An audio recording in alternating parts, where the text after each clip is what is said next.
Hello guys, welcome and வணக்கம். You are வாட்சிங் on my YouTube channel Tamil criticism.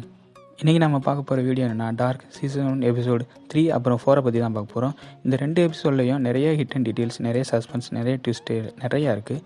வாங்க வீடியோக்குள்ளே போயிடலாம்.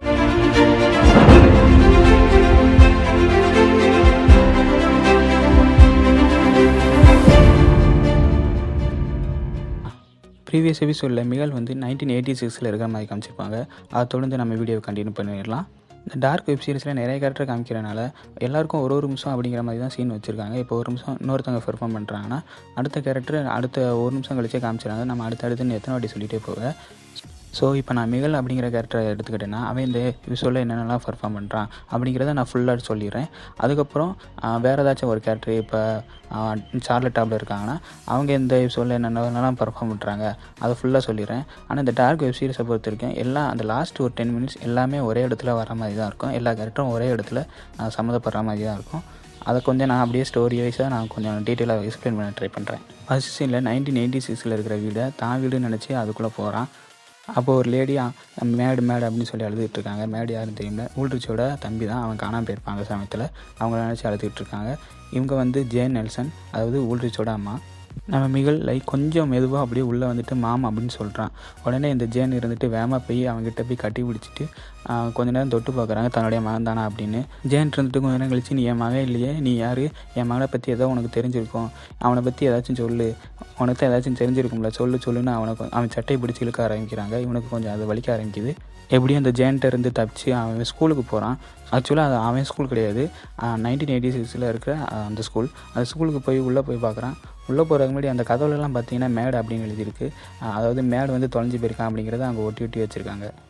மிகல் இருந்துட்டு இதாடா நம்ம ஸ்கூல் அப்படின்னு பார்த்துட்டே வரான். அப்போ வந்துட்டு இருக்கும்போது கேத்ரின் பார்க்குறான். கேத்ரின் பார்த்துட்டு, நீ அந்த வீட்டில் ஊல்ட்ரிச் நெல்சன் வீட்டில் இருந்த பையன் தானே, நீ இங்கே என்ன பண்ணுற? அவன் மிகல் இருந்து சொல்கிறேன், நான் இந்த ஸ்கூலில் தான் படிக்கிறேன் அப்படின்னு சொல்கிறேன். நான் இதுக்கு முன்னாடி அவனை பார்த்ததே இல்லை அப்படின்னு சொல்லி கேத்ரின் சொல்கிறா. நான் இங்கே எங்கள் அம்மாவை தேடி வந்தேன் அப்படின்னு சொல்கிறேன்.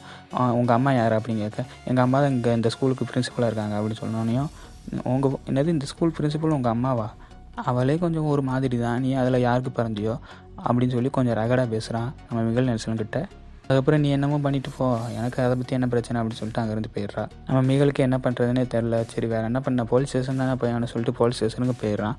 அங்கே ஒரு ஆஃபீஸர் இருக்கார். அவர்கிட்ட போய், நான் என் வீட்டுக்கு போனேன், நான் தொலைஞ்சி போயிட்டேன், நான் எங்கே இருக்கேனே தெரில அப்படின்னு சொல்லிக்கிட்டு இருக்கும்போது, உங்கள் அப்பா பேர் என்ன அப்படின்னு கேட்குறான் அந்த போலீஸ்காரன்.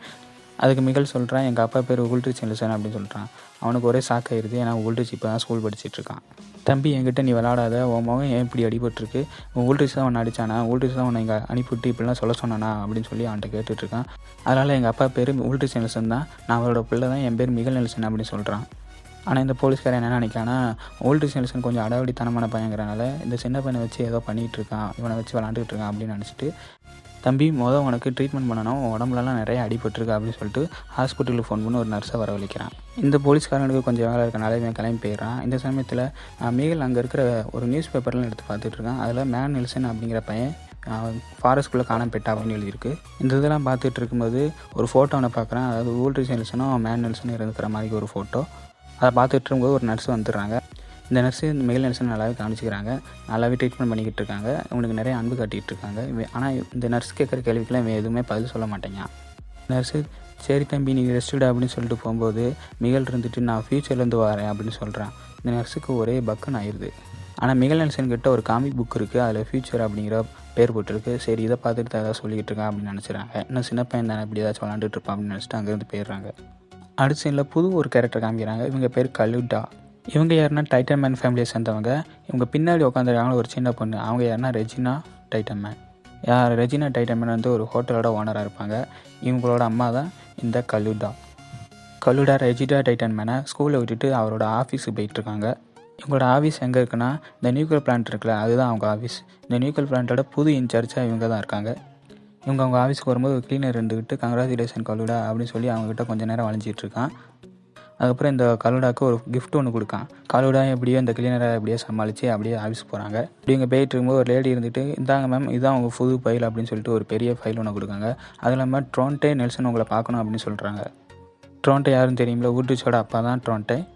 இந்த ட்ரான்டே நெல்சனுக்கு தன்னுடைய மகன் மேடு நெல்சன் தொலைஞ்சு போன எண்ணம் கொஞ்சம் கூட இல்லை. வீட்டில் தன்னுடைய ஒய்ஃப் அழுதுகிட்டே இருக்கிற காரணத்தில் இவன் என்ன பண்ணுறான்னா இந்த கலுடாக்கு கொக்கியை போட்டுக்கிட்டு இருக்கான். இதுலேருந்து என்ன தெரியுதுன்னா அப்பனும் மகனும் சுற்றி சுற்றி இதே வேலையை தான் தெரியுறாங்க. அடுத்த சீனில் இந்த நியூக்ளியர் பிளான்ட்டோட ஹெட்டை காமிக்கிறாங்க. இவன் கையில் ஒரு சில ஃபோட்டோஸ்லாம் வச்சு பார்த்துட்டு இருக்காங்களா, இதெல்லாம் பற்றி பார்ப்போம். இந்த ஃபோட்டோ பார்த்தீங்களா, வெளியில் ஒரு க்ளீனர் இருந்தாங்களா, அவன் மகன் தானே இது. இவனும் என்ன பண்ணிகிட்ருக்காங்க, அந்த க்ளீனருக்கும் இந்த ஹெட்டுக்கும் என்ன சம்மந்தம்? இதெல்லாம் பார்த்துட்டு இருக்கும்போது கலுடா வந்துடுறாங்க. கலுடா வந்து தன்னுடைய வேலையை பற்றி டிஸ்கஷன் பண்ணிகிட்ருக்காங்க. நிறைய தப்புலாம் இருக்குது, அதெல்லாம் நான் எப்படி சரி செய்ய அப்படின்னு சொல்லி கேட்டுட்டு இருக்கும்போது அந்த ஹெட்டுன்னு சொல்கிறான், இங்கே நிறைய எம்ப்ளாயிஸ் இருக்காங்க, உன்னோட சீனியாரிட்டி கொண்டவங்களும் இருக்காங்க, ஆனால் யாராலையும் இங்கே இருக்கிற ஃபெயிலியர்ஸை சரி பண்ணி இந்த நியூக்ளியர் பிளான்ட்டை ஒரு நல்ல நிலைமைக்கு கொண்டு வர முடியாது, உன்னால் மட்டும் தான் முடியும்னு சொல்லிட்டு ஒரு இடத்துக்கு கூப்பிட்டு போகிறான். ஒரு ஃபாரஸ்ட்குள்ளே கூப்பிட்டு போகிறான். அந்த ஃபாரஸ்ட்குள்ளே ஒரு சாவியும் ஒரு ஹெட்லைட்டையும் கொடுக்குறான். கொடுத்துட்டு என்னடான்னு பார்த்தா ஒரு ரோப் ஒன்று ஒரு கோயிலுக்குள்ளே இறங்கி போகுது. இந்த கலுடாருன்ட்டு இந்த ரோப் வழியாக இறங்கி அந்த கோயிலுக்குள்ளே போகிறாங்க. அந்த ஹெட்லைட்டை அடிச்சுட்டே போகிறாங்க. உள்ளே போய் பார்த்தா எக்கச்சக்கமான நியூக்ளியர் பிளான்ட் சிம்பிள் போட்ட டின்ஸ்லாம் நிறையா இருக்குது. இந்த டின்ஸ்லாம் என்னென்னு போக போக பார்த்துடலாம். அடிச்சில் ஒரு கேலை காமிக்கிறாங்க. இவங்க என்ன பண்ணுறாங்கன்னா கீழே ஒரு பறவை ஒன்று செத்து கிடக்கு. அதை எடுத்துகிட்டு போய் அந்த செத்து போன பறவை வச்சு ட்ராயிங் பண்ணிகிட்டு இருக்காங்க. இந்த ட்ராயிங் பண்ணிக்கிட்டு இருக்க இந்த பொண்ணு யாருன்னா சார்லட் டாப்லர். கொஞ்ச நேரத்துக்கு முன்னாடி ஒரு போலீஸ்காரரை பார்த்தோம்ல, அவனை தான் பார்க்குறோம். இவன் எங்கே இருக்கான்னா பண்ணையில் இருக்கான். அந்த பண்ணையில் இருக்கிற ஆடு எல்லாமே ஒரே மாதிரி செத்து போயிருக்கு. ஒரே மாதிரி செத்து போனதுங்கிறத விட ஒரே நேரத்துலேயே செத்து போயிருக்கு எல்லா ஆடுமே. இந்த போலீஸ்காரர் நின்றுட்டு அந்த ஆட்டை மேய்ப்பாரில் அவர்கிட்ட கேட்குறான், ஏதாச்சும் பாய்சன் ஏதாச்சும் சாப்பிட்ருக்குமோ, இல்லைனா நிறைய ஏதாச்சும் கடிச்சிருக்குமா அப்படின்னு கேட்க, அப்படியே இருந்தாலும் எப்படி இத்தனை ஆடு ஒரே நேரத்தில் செத்து போகும் அப்படின்னு கேட்டுட்ருக்கான். அப்படியே சீனை கட் பண்ணி இந்த போலீஸ்காரன் எங்கே போகிறான்னா ஊல்ட்ரிச்சோட வீட்டுக்கு போகிறான். ஊல்ட்ரிச்சோட வீட்டுக்கு போனால் அங்கே ஊல்ட்ரிச் வந்து கான்ட்ரா கேம் விளாண்டுட்டு இருக்கான். 90s கிட்ஸ்க்கு தான் தெரியும் கான்ட்ராவோட அருமெல்லாம். ஓகே, இந்த போலீஸ்காரன் ஊல்ட்ரிச்சிட்ட போய் அந்த சின்ன பையனை ஏன்டா அடிச்சா, அந்த சின்ன பையனை எதுக்கடா போலீஸ் ஸ்டேஷன் அனுப்பிவிட்டா அப்படிங்கிற மாதிரிலாம் கேட்டுட்ருக்கான். அதுக்கு ஊல்ட்ரிச்சுன்ட்டு என்ன சின்ன பையடா, எனக்கு அதெல்லாம் எதுவுமே தெரியலடா அப்படின்னு டாப்போட்டே பேசிடுறான் அந்த போலீஸ்காரங்கிட்ட. இப்படி இவங்க கொஞ்சம் ஹார்டாக பேசிகிட்டு இருக்கும்போது பக்கத்தில் வந்து ஆட்டோட குழம்பு வச்சுருக்கா நம்ம ஊல்ட்ரிச்சு. ஆட்டோட குழம்புனா வேறு இல்லை, ஆட்டோட கலை தான் சொல்கிறேன். அதை இந்த போலீஸ்காரன் பார்த்துடுறான். போலீஸ்காரன் அதை பார்த்துட்டு அந்த காலை எங்கேருந்து எடுத்து வந்த அந்த பண்ணையிலேருந்து தான் நட்டு வந்தேன், அந்த பண்ணையில் இருக்கிற ஆடெல்லாம் என்னடா பண்ண அப்படின்னு சொல்லி சட்டையை பிடிச்சி கேட்க ஆரம்பிக்கான். என்னடா திரும்பி நீ ரொம்ப போதை போட்டியா அப்படின்னு சொல்லிட்டு, இங்கே வந்து என்னென்னமோ உழம்பிக்கிட்டு இருக்கா அப்படின்னு சொல்லிக்கிட்டு இருக்கும்போது அவங்க அம்மா ஊல்ட்ரிச்சோட அம்மா வந்துடுறாங்க. இந்த போலீஸ்காரையும் தன்னுடைய மகனோட சட்டையை பிடிச்சிருக்க பார்த்துட்டு ஜேர்னலிஸ்ட் என்ன பண்ணுறாங்கன்னா, என்னுடைய மகனை என்ன கண்டுபிடிக்க வைக்கல, இங்கே வந்து என்னடா பண்ணிகிட்டு இருக்கேன் அப்படின்னு கொஞ்சம் ஹார்டாக பேசி விட்டுறாங்க. அடுத்த பார்த்தீங்கன்னா இந்த போலீஸ்காரன் எங்கே போகிறான்னா ஹாஸ்பிட்டல் போகிறான். அந்த ஹாஸ்பிட்டலில் இந்த செத்து போன ஆடெல்லாம் போஸ்ட்மார்ட்டம் பண்ணிகிட்டு இருக்காங்க. அங்கே இருக்க அந்த டாக்டர் ஹலோ டைட்டன்மேன் பார்த்து ரொம்ப நாள் ஆச்சு அப்படிங்கிறான். ஆமாங்க, இந்த போலீஸ்காரனா ஒரு டைட்டன்மேன் தான். இதுக்கு முன்னாடி கலுடா அப்படிங்கிற ஒரு லேடியை பார்த்தோம்ல, அந்த லேடியோட அப்பா தான் இவன். அந்த டாக்டர்ன்ட்டு இந்த போலீஸ்காரனை கூப்பிட்றான், கிட்ட வாங்க அப்படின்னு சொல்லி கூப்பிட்றான். என்ன அப்படின்னு கேட்கும்போது இந்த ஆட்டோட 2 காது நரம்பும் அறுந்து போயிருக்கு, வெடிச்சு போயிருக்கு, ரொம்ப வித்தியாசமாக இருக்குது அப்படின்னு சொல்லிட்டு இருக்கான். இந்த போலீஸ்காரனுக்கு இந்த விஷயம் கொஞ்சம் வித்தியாசமாக தெரிஞ்சதுனால அந்த பண்ணைக்கே திரும்பி போகிறான். அங்கே ஏதாச்சும் வித்தியாசமான ஏதாச்சும் குழு கிடைக்குமா அப்படின்னு தேடி போகிறான். அப்போன்னு பார்த்து மேலேருந்து ஏதோ ஒன்று அவன் தலையில் வந்து பொத்துன்னு விழுது. என்னென்னு பார்த்தா ஒரு பறவை. அதுக்கப்புறம் மேலே பார்க்குறான், எக்கச்சக்கமான பறவை அவன் மேலே பொத்துன்னு விழ ஆரம்பிக்கி. அங்கே பார்த்தீங்கன்னா அப்போ பறவை மழையே பெய்ய ஆரம்பிக்கி. இவன் இருந்துட்டு என்னடா நடக்கு இந்த விண்டர் சிட்டியில் இப்படி பறவை மழைலாம் பெய்யுது அப்படின்னு பார்த்துட்ருக்கான். ஆனால் எல்லா பறவையும் செத்து போய் தாங்க இருக்குது. இந்த மாதிரி பறவை மழைலாம் பெஞ்சா அந்த திரும்பி இந்த விண்டர் சிட்டியில் எதாவது நடக்குதுன்னு அர்த்தம். அடுத்து அந்த ஹாஸ்பிட்டலில் காமிக்கிறாங்க. இந்த ஹாஸ்பிட்டலில் இருக்கிற மிகல் வந்து எட்டி பார்க்குறான். வெளியில் லைட்டெல்லாம் விட்டு எரிய ஆரம்பிக்கி. இதே மாதிரி சம்பவம் தான் அவன் தொலைஞ்சு போனப்போ நடந்துச்சு. இதான்ட்ட சந்தர்ப்பம் அப்படின்னு சொல்லிட்டு அந்த ஹாஸ்பிட்டலேருந்து தப்பிச்சு நேராக அந்த கோவைக்கு ஓடுறான் தன்னுடைய வீட்டுக்கு போகிறதுக்காண்டி. அடுத்த திரும்பி ஊல்ட்ரிச்சை காமிக்கிறாங்க. ஊல்ட்ரிச் கூட ஒரு சின்ன பொண்ணு இருக்கா. இந்த சின்ன பொண்ணு யாருன்னா ஹேனா ஹென்வால்ட். இந்த சின்ன பொண்ணு தான் ஃபியூச்சரில் ஜோனஸோட அம்மாவாக இருப்பாள். இவங்க ரெண்டும் கொஞ்சம் ஃபன்னியாக பேசிகிட்டு இருக்காங்க. இந்த லைட்லாம் எரிஞ்சு இதாகுதுல, அதனால் உலகம் அழிய போகுது அப்படிங்கிற மாதிரிலாம் சின்ன பிள்ளைங்களாம் பேசுவாங்களா, அந்த மாதிரி பேசிகிட்டு இருக்காங்க. இப்படியே இந்த எபிசோடில் இருக்கிற கேரக்டர்ஸோட ஃபியூச்சர் அப்புறம் பாஸ்ட் ரெண்டத்தையும் காமிக்க ஆரம்பிக்காங்க. மிகல் காணாமல் போயிட்டாமல் அதை தேடி வந்த நர்ஸ் யாருன்னு பார்த்தீங்கன்னா இன்ஸ் ஹென்வால்ட். அதுக்கடுத்து ட்ரான்டே நெல்சனை காமிக்கிறாங்க, ஊல்ட்ரிச்சோட அப்பா. அடுத்து இந்த கலுடாவை காமிக்கிறாங்க. அந்த கலுடாவுக்கு இந்த கிளீனர் ஒரு புக்கை ஒன்று ப்ரெசென்ட் பண்ணியிருப்பாங்களே, அதை எடுத்து பிரித்து பார்க்குறா.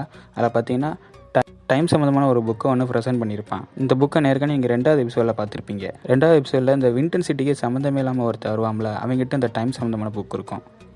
இவங்களுக்கு இடையில் என்ன ரிலேட்டட் இருக்குது போக போக பார்த்துடலாம். அதுக்கடுத்து ரெஜினா டைட்டன்மேனை காமிக்கிறாங்க ஃபியூச்சர் ஃபாஸ்ட்டில். அடுத்து சார்லட் டாப்லர் காமிக்கிறாங்க. அடுத்து ஜேன் நெல்சனை காமிக்கிறாங்க, ஊல்ட்ரிச்சோட அம்மா.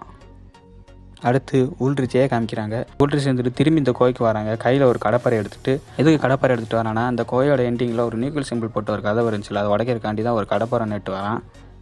அதே சமயம் இங்கே 1986 பார்த்தீங்கன்னா நம்ம மிகல் நெல்சனும் அந்த கோய்க்கு வரான் வீட்டுக்கு போகிறதுக்காண்டி.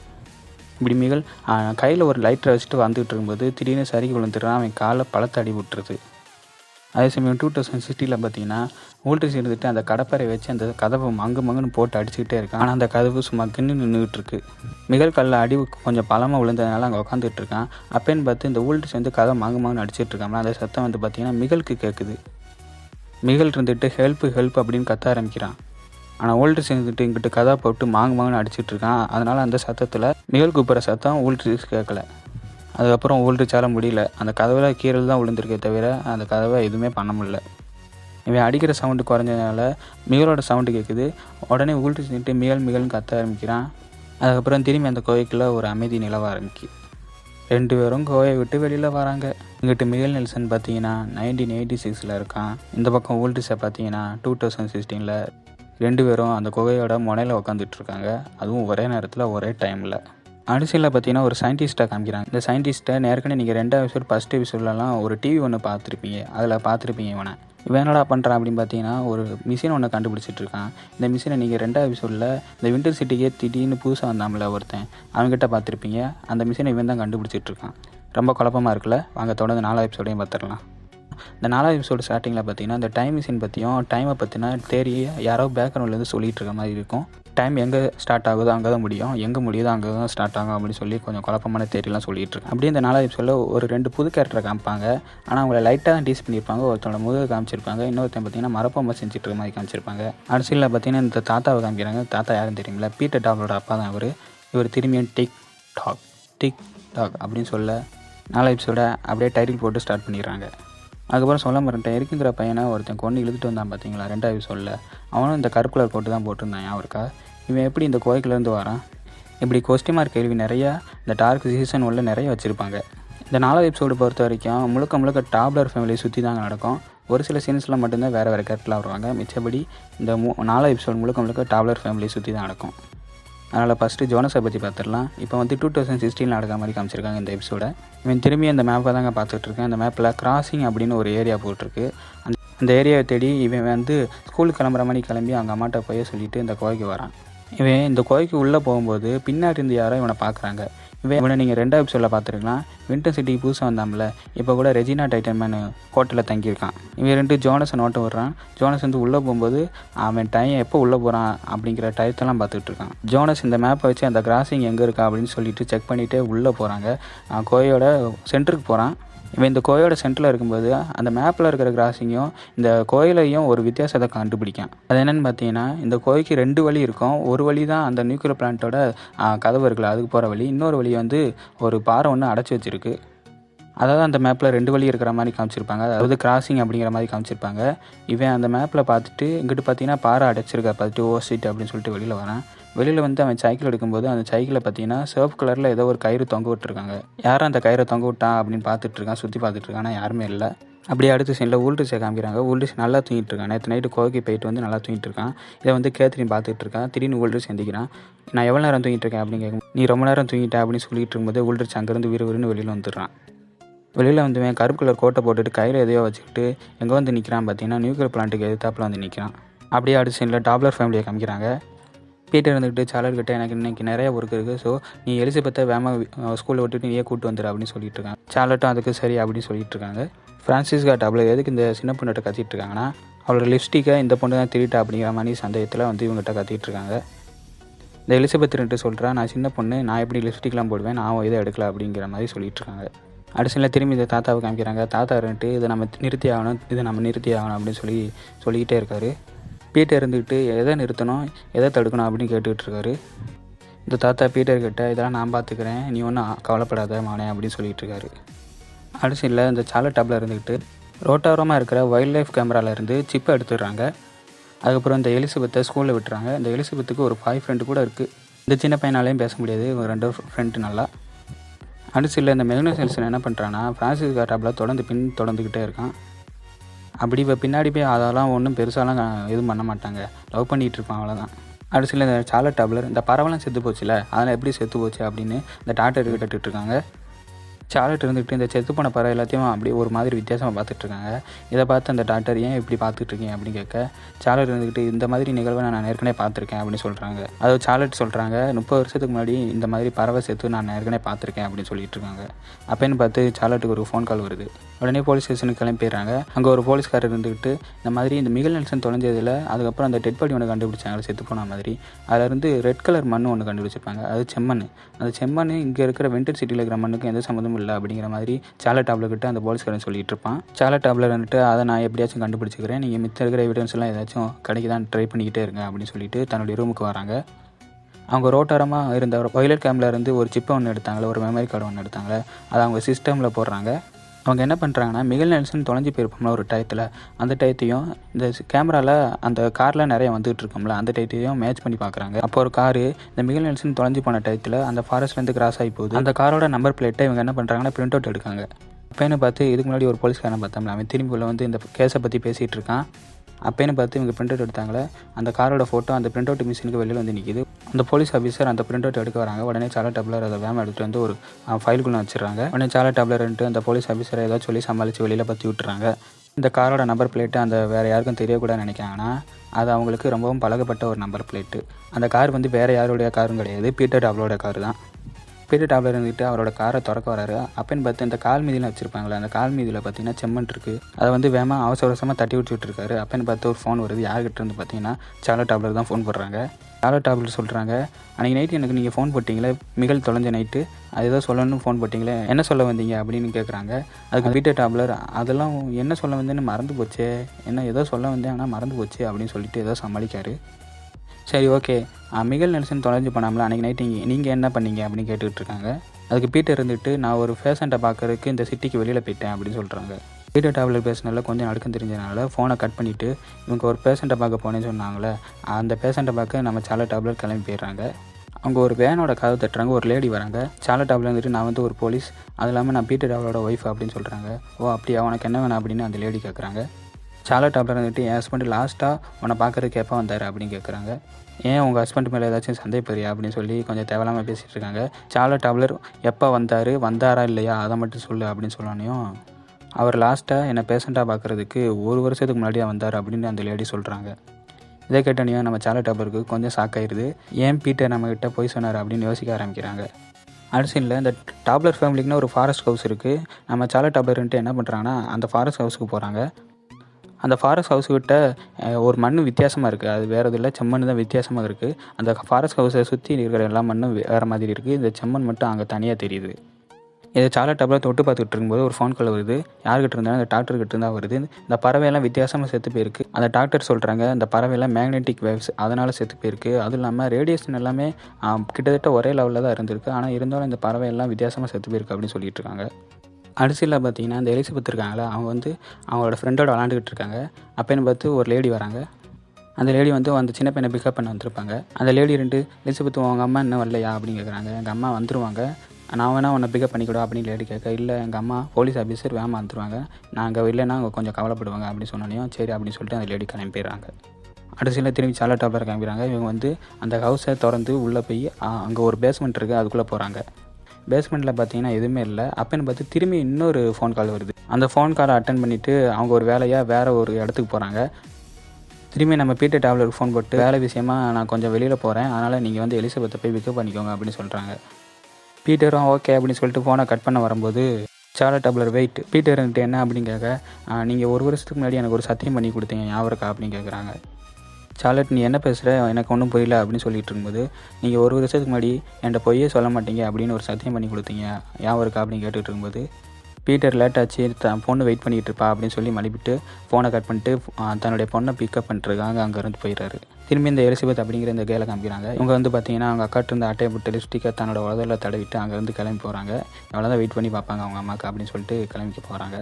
அதே சமயம் பீட்டர் அவரோட அப்பா இருக்கார்ல, அந்த தாத்தா இருப்பார்ல, டிக்டாக் அப்படின்னு சொல்லிட்டு இருப்பார். அவரும் பார்த்தீங்கன்னா அந்த கிளினிக்லேருந்து தப்பிச்சு எங்கேயோ வெளியில் வந்துட்டு இருக்காரு அம்மா வெறுன்னு. அடுத்த சைடில் திரும்பி இந்த எலிசபெத்தை காமிக்கிறாங்க. இவங்க பார்த்தீங்கன்னா மலையில் ஜாலியாக ஆடிட்டு அப்படியே போயிட்டு இருக்கும்போது கிட்ட ஒரு சாக்லேட் கவர் இருக்குது, அதை எடுத்து பார்த்துட்டு இருக்காங்க. இந்த சாக்லேட் கவரை நீங்கள் ஏற்கனவே ஃபஸ்ட் எபிசோடாக பார்த்துருக்கலாம். ஓல்டேஜ் கிட்ட அவங்க அம்மா வந்து இதை கொடுத்துட்டு இருப்பாங்க. நீங்கள் ஃபஸ்ட் எபிசோட் பார்த்துருந்தீங்கன்னா தெரியும். அதே சமயம் எங்கிட்ட பார்த்தீங்கன்னா பீட்டர் டாப்லர் அவங்க ஸ்கூலுக்கு போய் எலிசபெத்தை காணும் அப்படின்னு சொல்லி அங்கே இருக்கிற ஒரு மேம்கிட்ட கேட்டுருக்காங்க. அவங்க இருந்துட்டு இங்கே யாருமே இல்லை அப்படின்னு சொன்னோடனே வேமா விறுவிறுன்னு தலைவிரிச்சு ஓட ஆரம்பிக்கிறாரு தன்னோட மகளை தேடி. அதே சமயம் இந்த சார்லட் டாப்லர் வந்துட்டு நியூக்ளியர் பிளான்ட்டோட இன்சார்ஜ் இருக்காங்க, அவங்க கூட நடந்து வந்துட்டு இருக்காங்க. சார்லட் டாப்லர் இது கூட அந்த நியூக்ளியர் பிளான்ட் இன்சார்ஜ் கூட நடந்து வந்துட்டு இருக்கான்னு பார்த்தா இந்த நியூக்ளியர் பிளான்ட்டோட கார்ட்ஸ்லாம் சேர்ந்து ஊல்ட்ரிச்சா வகையாக வெளுத்து விட்டுருக்காங்க. ஏன்டா அப்படின்னு கேட்டிங்கன்னா, இதுக்கு முன்னாடி பார்த்தீங்கன்னா கருப்பு கலர் கோட்லாம் போட்டுட்டு இந்த நியூக்ளியர் பிளான்ட் கிட்ட வந்து நின்றுட்டு இருப்பார். அது தலைவர் வந்து இந்த நியூக்ளியர் பிளான்ட்டோட சவரை எரி குச்சி உள்ளே வந்துருப்பார். அதனால தான் இவங்க வெளுத்து விட்ருக்காங்க. அங்கேருந்து ஊல்ட்ரிச்சை சார்லட் இருந்துட்டு காரில் கூப்பிட்டுட்டு வந்துட்டு இருக்கும்போது, ஏன்டா இப்படி பண்ணால் கொஞ்சம் வெயிட் பண்ணியிருக்கலாம்ல, சர்ச் வாரண்ட் வாங்கியிருக்கலாம் அப்படின்னு சொல்லிட்டு இருக்கும்போது, அது தொலைஞ்சு போனது உன் குழந்தையா, என் குழந்தை தானே, நான் இப்படி தான் பண்ணுவேன், உனக்கு என்ன தெரியும், உன் குழந்தை தொலைஞ்சு போனால் தெரியும் அப்படின்னு சொல்லி கொஞ்சம் ஆடாக பேசிட்டு வண்டி அங்கேயே நிறுத்து, நான் இங்கேருந்தே நடந்து போய்க்கிறேன் வீட்டுக்கு அப்படின்னு சொல்லிட்டு அங்கேருந்து கிளம்பிடுறாரு. அப்போன்னு பார்த்து பீட்டர் டாப்லர் சார்லட் டாப்லருக்கு ஃபோன் பண்ணுறாங்க. பீட்டர் டாப்லர் சொல்கிறாரு, எலிசபெத்தை காணோம், நீ ஏதாச்சும் செக் பண்ணிப்பாரு அப்படி சொன்னோம். சார்லட் டாப்லர் ஸ்கூலில் இருந்து வீட்டுக்கு போகிற வழியில் எல்லாத்தையும் பார்த்துட்டே வராங்க. திடீர்னு வண்டியை நிறுத்துறாங்க. வண்டியை நிறுத்தி கொஞ்சம் தூரம் அந்த காட்டுக்குள்ளே ஓட்டுறாங்க. அங்கே பார்த்தீங்கன்னா எலிசபெத்து தலையில் ஒரு கேப் போட்டிருப்பாங்க பார்த்தீங்களா, அது வந்து கீழே கிடக்கு. அடுத்த ஊல்ட்ரிச் தன்னுடைய வீட்டுக்கு போகிறாரு. கேத்ரினை பார்க்குறாரு. கேத்ரின் பார்த்தீங்கன்னா உறைஞ்சி போய் நிற்கிறாங்க. கேத்ரின்ட்ட எதுவுமே பேசாமல் அப்படியே மேலே ஏறி போயிடுறாரு. திரும்பியும் பார்த்தீங்கன்னா இந்த டாப்லர் ஃபேமிலியோட ஃபாரஸ்ட் ஹவுஸை காமிக்கிறாங்க. அது கருக்குலர் கோட்டு போட்டு எவனோ ஒருத்தன் வரான். அந்த ஆக்சுவலாக இவன் யாருன்னே தெரில, இவன் எப்படி இந்த ஃபாரஸ்ட் ஹவுஸ்க்குள்ளே போகிறான்னு தெரில. அதுக்கப்புறம் பார்த்தீங்கன்னா ஃப்ரான்சிஸ்கா லவ் பண்ணி முடிச்சு வீட்டுக்கு வராங்க. வீட்டுக்கு வந்து பார்த்தீங்கன்னா அம்மா அப்பாவும் அமைதியாக இருக்காங்க. சார்லட் டாப்லர் இருந்துட்டு தன்னோட மகர் காணாமல் போனால அந்த இடத்துல இருந்து போலீஸ் குரூப்பை விட்டு தேட விட்டுருக்காங்க.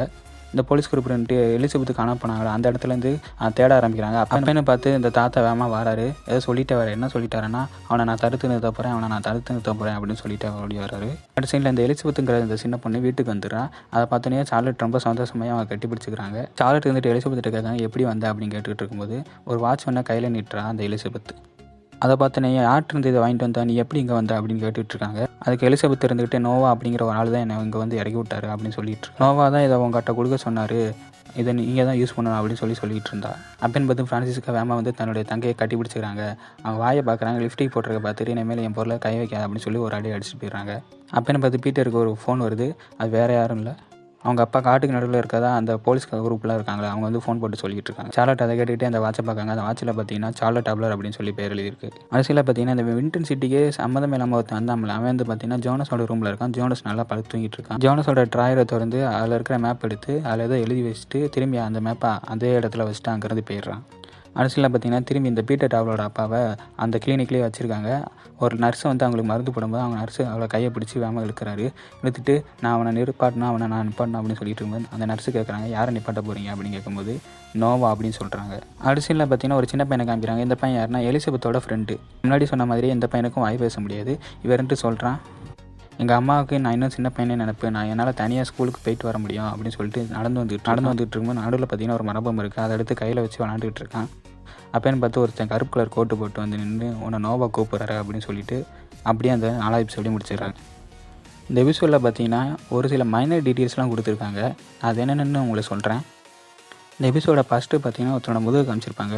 அவன் முதுகில் டேட்டோலாம் போட்டிருக்கான். அதை பற்றிலாம் பேசல. அவன் இருக்கிற இடத்த பாருங்கள், அவன் இருக்கிற இடத்தோட பேக்ரவுண்டை பாருங்கள். பார்த்துக்கிட்டிங்களா? நடுவில் சார்லட் டாப்லர் இன்வெஸ்டிகேஷன் சொல்லிட்டு அவங்களோட ஃபாரஸ்ட் ஹவுஸுக்கு வருவாங்க. ஃபாரஸ்ட் ஹவுஸ்லேருந்து அவங்களோட பேஸ்மெண்ட்டுக்கு வருவாங்க. பார்த்துருக்கீங்களா? அந்த இடத்தையும் பாருங்கள், ரெண்டும் ஒரே மாதிரி இருக்குது பார்த்தீங்களா? அப்புறம் கொஞ்ச நேரம் கழிச்சு ஒரு கருப்பு கலர் கோட்டு போட்டவன் இதே ஃபாரஸ்ட் ஹவுஸ்க்கு வருவான். இருக்கா பார்த்துருக்கீங்களா? இவன் தான் அந்த கருப்பு கலர் கோட்டு போட்டவனாக இருந்தால் 2வது எபிசோடில் இழுத்துட்டு வந்தது இவனாக தான் இருக்கணும். அதுக்கப்புறம் அந்த கோயிலேருந்து வெளியில் வந்துட்டு போனாம்ல அவனும் இவன். அதுக்கப்புறம் லாஸ்ட் சீனில் பார்த்தீங்கன்னா அந்த ஒரு சின்ன பையனை நோவா கூப்பிட்றாரு அப்படின்னு சொல்லி ஒரு கருப்பு கலர் கோட்டு போட்டுருந்தவன் சொல்லுவான் தெரியுமா, அவனும் இவனாக தான் இருக்கணும்னு நினைக்கிறேன். எனக்கு ஒரு சின்ன சந்தேகம் வந்துச்சு முதல் எடுத்தனையும். இந்த கருப்பு கலர் கோட்டு போட்டவன் தான் நோவா அப்படின்னு நினச்சேன். ஆனால் இந்த கருப்பு கலர் கோட்டு போட்டவன் லாஸ்ட் சீனில் அந்த சின்ன பையன் வந்து நோவானை கூப்பிட்றாரு அப்படின்னு சொல்லும்போது இவன் வந்து அந்த நோவா இல்லை அப்படின்னு தெரிஞ்சு போச்சு. அப்படின்னா அந்த நோவா யார்? இப்படி தான் இந்த 4 எபிசோடு முடிச்சிருக்காங்க. வாங்க தொடர்ந்து 5 எபிசோடு 6 எபிசோடு எல்லாத்தையும் அடுத்தடுத்த வீடியோஸ்லாம் பார்த்துடலாம். நெக்ஸ்ட் ஒரு ஆசமான வீடியோவில் உங்களும் வந்து சந்திக்க வரைக்கும் okay bye, Tata, see you later.